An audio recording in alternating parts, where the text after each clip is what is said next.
So, hey, I'm here to talk a little bit about why the methods of metaphysics tend to work for um, anxiety and addictions, behavior, and other mental health issues that we have.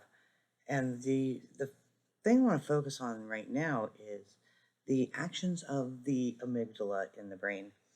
Now, if you want to Google the words amygdala, hippocampus, and cerebral cortex, they will tell you that there's this interesting interplay between your brainstem and the front of your head, your cerebral cortex.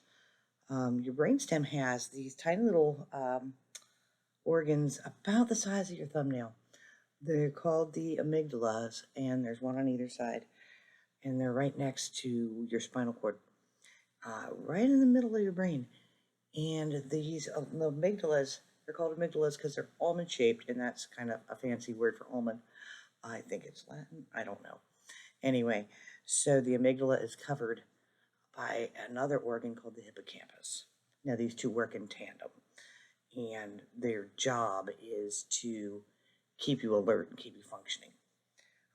It's kind of in the reptilian brain. It's one of the older, more evolved part of the brains from way back in our evolutionary history. So when the amygdala is activated, here's what it looks like. Say you're sitting in a room and you hear a loud noise and an explosion sound, and you run to the window and you look out.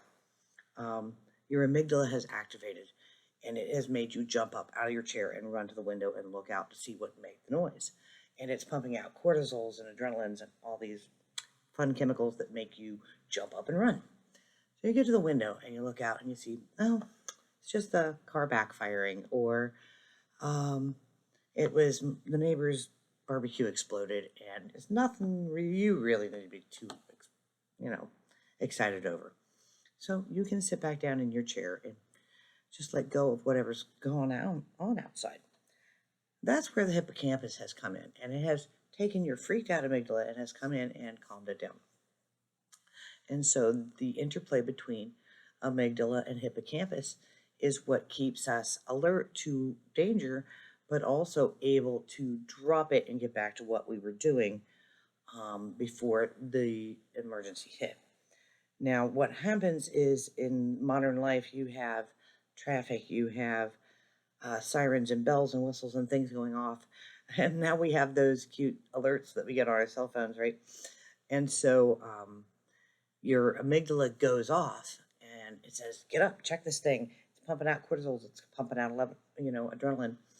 And if it takes about 20 minutes for your hippocampus to do its job and bring all of that back down to a baseline state.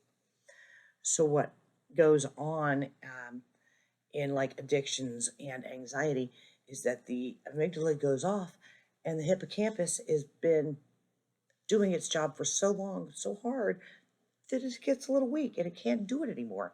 So the amygdala goes off and it stays going off and it keeps going off, and the hippocampus just can't wrap itself around the amygdala to calm it down.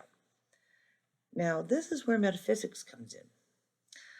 Metaphysics involves things like an internal locus of control.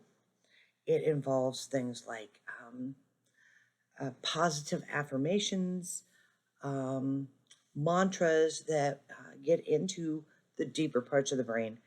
It involves things that make us feel powerful, that make us feel calm, that make us feel peaceful. And that actually helps the hippocampus grow and get stronger. And it's kind of like doing push-ups for the hippocampus to tell yourself that you are safe and you are calm and the world is, that you have the ability to manifest your desires in the world. These are powerful thoughts that allow that hippocampus to grow and to get stronger so that it can do its job and to calm the amygdala down. So when you talk about things like mindfulness meditation, that again, exercise for the hippocampus, positive affirmations exercise for the hippocampus, prayers, chants, things that take us into a state of gnosis or hypnosis, where we feel calm and safe in our bodies. A lot of people will say that they can't get into that state when they are anxious, and this is why, because it takes a very strong hippocampus to allow us to feel safe and comfortable in our skin so that we can let our brains go a little bit. So to wrap this up, basically the actions of metaphysics, doing rituals and spells and ceremonies, doing tiny prayers and small bits of self-healing, as it were, those are definitely beneficial in the long run to your mental health on a scientific level. Okay, so keep your hippocampus working, keep those positive affirmations going, and know that you are also special. Take care.